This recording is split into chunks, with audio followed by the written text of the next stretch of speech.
Right, progress is being made in the fight against cancer, with Americans seeing a massive decline in mortality rates over the last 3 decades.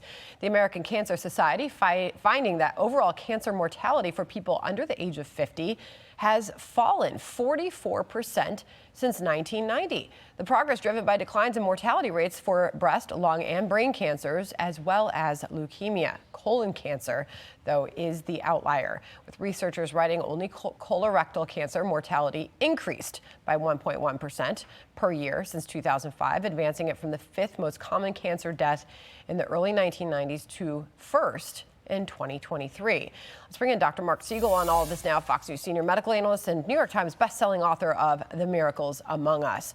Dr. Siegel, great to see you. I feel like this is something everybody's talking about. Every way direction you look, there's a friend, there's a family member finding out that they have cancer, yet the mortality rates are dropping. To what do you attribute this drop?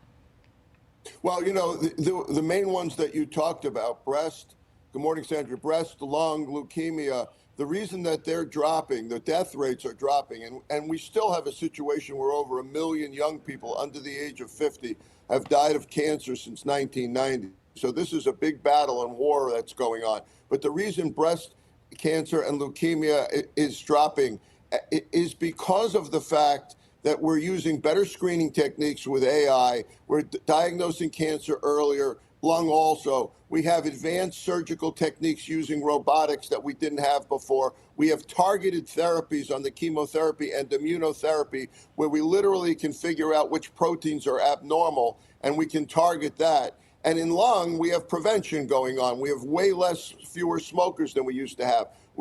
We have our eye on vaping. Vaping is a toxin to the lungs, but overall, the toxicity to the lungs is down. But with the colon, we have a problem, and we're seeing 1% increase per year of deaths from colon cancer, and here's why.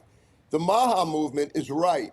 Ultra-processed food and chemicals that are getting into your gut and going to the colon are the problem. That plus obesity. Obesity is directly linked to ultra-processed food. So obesity is leading to too many chemicals, and it's leading to what's called inflammation in the body and inflammation in the colon that's leading to death from colon cancer. So we're diagnosing it earlier with colonoscopies. We're now targeting younger people under the age of 50, but we have to stop putting poisons into our bodies. Yeah, and it's such a big focus of this administration.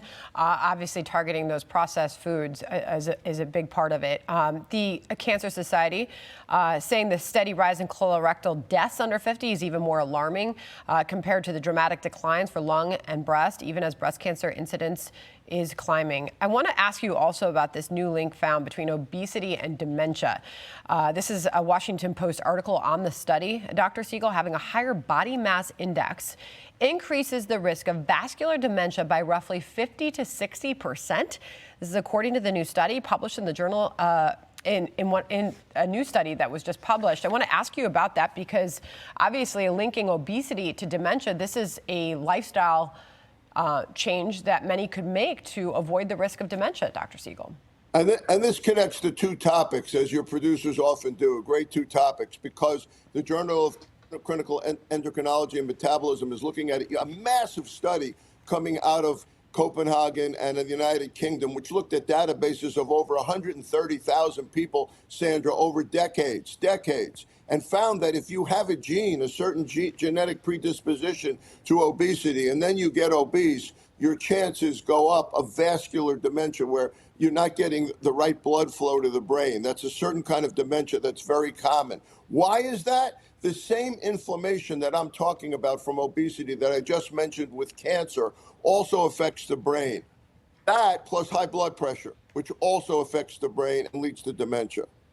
A lot of good information and news for our viewers. Dr. Siegel, as always, thank you so much.